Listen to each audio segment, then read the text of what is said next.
We are back with Aaron Prochnow, the CEO at the YWCA here in Cass Clay. Thank you so much for coming in. We've been talking about the series Made on Netflix. It follows a young woman's journey, struggles through so many things, including domestic violence, poverty, and now we kind of want to bring it back. This isn't just something, on Netflix. It's not just a Hollywood a story.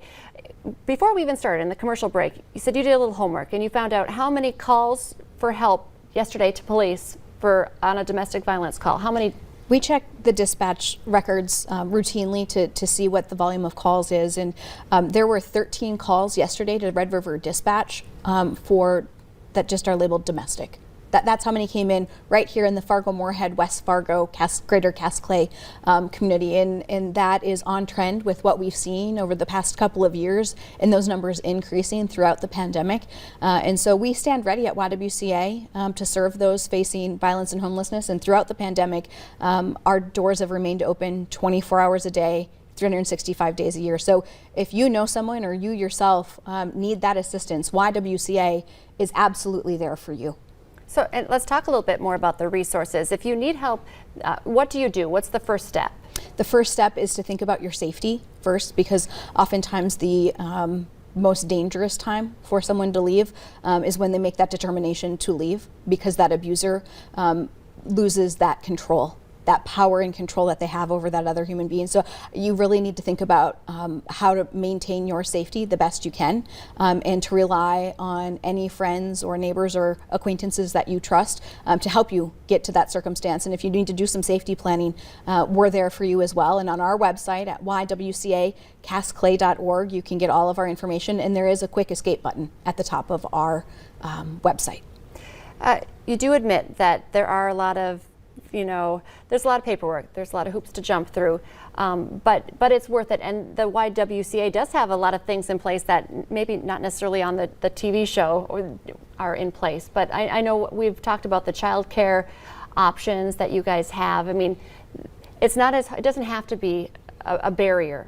Right. So we start with the basics of safety and security, having a bed with some clean sheets and getting some food in people's bellies. But from there, we work forward, and scholarship, some childcare opportunities right within the shelter. So our kids couldn't go to that particular childcare center, but anyone in our shelter or our transitional and permanent supportive housing programs can access that scholarship childcare program on site. So moms can go get a job. So moms can go back to school, so that moms can go to the appointment and the overdue dental care or medical care that they need, and so that those kids are cared for until it's time to move on and establish more primary care out in the community. That stopgap is there at YWCA. And I also want to just point out as well, because we were talking about the emotional domestic violence, it's all domestic abuse. If you need help, you need help. So you see her struggle.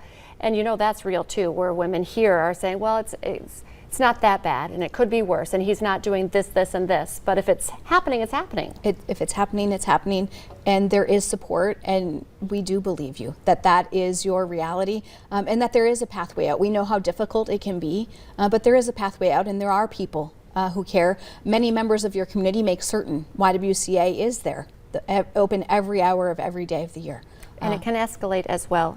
If we're talking emotional, when we say she wasn't hit, but it doesn't mean that wouldn't happen eventually. Absolutely, and it's a cycle of violence that we talk about, and you and I could probably do a whole segment about the cycle of violence alone, where things do escalate, and then there's a makeup period, and then things seem okay for a little while, then there may be a return back to that situation, and so that average is to return 7 times before someone leaves the final time.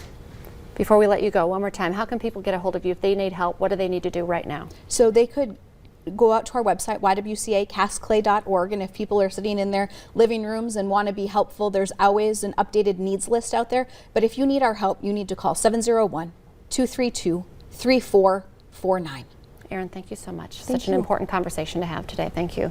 Stay with us. Coming up next, we are going on a binge, a Thanksgiving gratitude binge. Stay with us.